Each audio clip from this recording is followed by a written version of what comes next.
Aussi ici, nous pourrions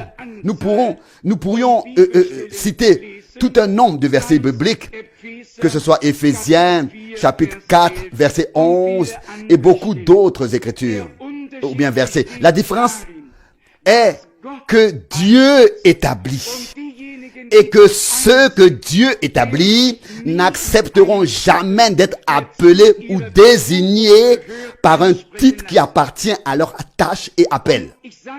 Et je vais vous dire aussi pourquoi.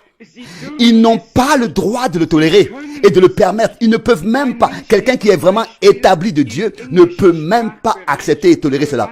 Par exemple, quelqu'un qui connaît le domaine anglophone, il constatera la chose suivante. Que ce soit en Angleterre, que ce soit aux États-Unis, que ce soit en Australie, que ce soit en Nouvelle-Zélande, que ce soit partout dans les domaines, dans les pays anglophones, tout ce qui était britannique ou bien est britannique, là, le pasteur, il n'a plus de nom. Hein.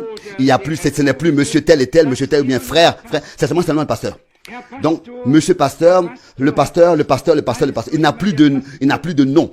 À chaque fois qu'il veut parler de lui, ils disent pasteur. Et le pasteur n'a plus de place dans la porte. Franck fait un jeu de mots.